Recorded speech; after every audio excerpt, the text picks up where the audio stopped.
Your work is going to fill a large part of your life, and the only way to be truly satisfied is to do what you believe is great work. Innovation distinguishes between a leader and a follower. Stay hungry, stay foolish. The people who are crazy enough to think they can change the world are the ones who do. Design is not just what it looks like and feels like. Design is how it works. Remembering that you are going to die is the best way I know to avoid the trap of thinking you have something to lose. You are already naked. There is no reason not to follow your heart. Don't let the noise of others' opinions drown out your inner voice. Quality is more important than quantity. One home run is much better than two doubles.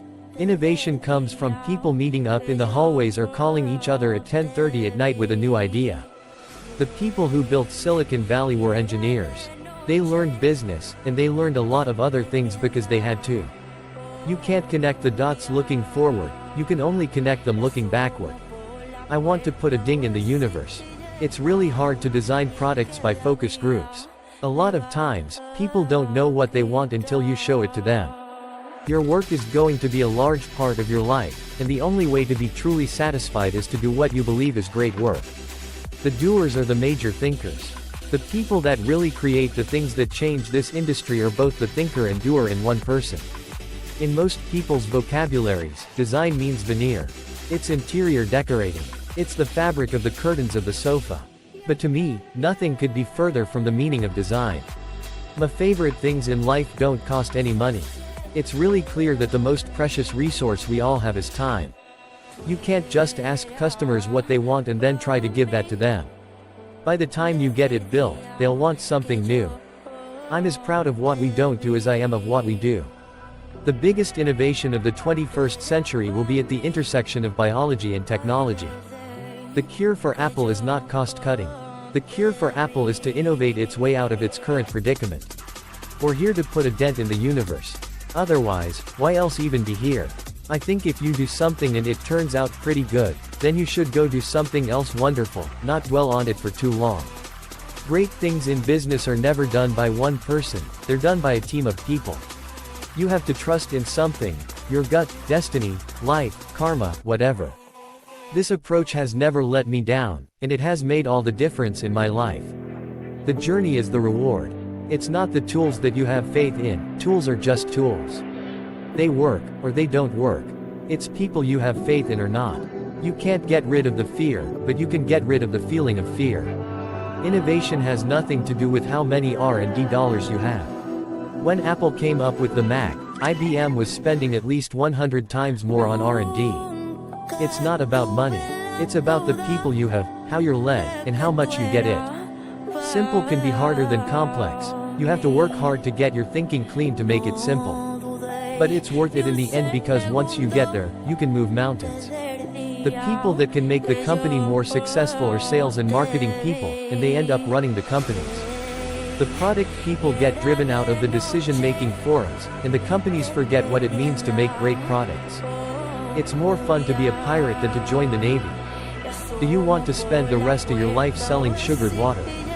Or do you want to change the world? Don't be trapped by dogma, which is living with the results of other people's thinking. If you keep your eye on the profit, you're going to skimp on the product. But if you focus on making really great products, then the profits will follow. Remember, innovation distinguishes between a leader and a follower. Sometimes when you innovate, you make mistakes. It is best to admit them quickly and get on with improving your other innovations. I'm convinced that about half of what separates the successful entrepreneurs from the non-successful ones is pure perseverance. The people who are crazy enough to think they can change the world are the ones who do. It's not about pop culture, and it's not about fooling people, and it's not about convincing people that they want something they don't. We figure out what we want. And I think we're pretty good at having the right discipline to think through whether a lot of other people are going to want it, too. I didn't see it then, but it turned out that getting fired from Apple was the best thing that could have ever happened to me. The heaviness of being successful was replaced by the lightness of being a beginner again, less sure about everything. It freed me to enter one of the most creative periods of my life. I'm the only person I know that's lost $250 million in 1 year. It's very character building. My model for business is the Beatles. They were 4 guys who kept each other's kind of negative tendencies in check. They balanced each other, and the total was greater than the sum of the parts. That's how I see business. Great things in business are never done by one person, they're done by a team of people. To turn really interesting ideas and fledgling technologies into a company that can continue to innovate for years, it requires a lot of disciplines. We think the Mac will sell zillions, but we didn't build the Mac for anybody else. We built it for ourselves. We were the group of people who were going to judge whether it was great or not. We weren't going to go out and do market research. We just wanted to build the best thing we could build. I would trade all my technology for an afternoon with Socrates. We're not going to be the first to this party, but we're going to be the best. What a computer is to me is the most remarkable tool that we have ever come up with. It's the equivalent of a bicycle for our minds. It's hard to tell with these internet startups if they're really interested in building companies or if they're just interested in the money.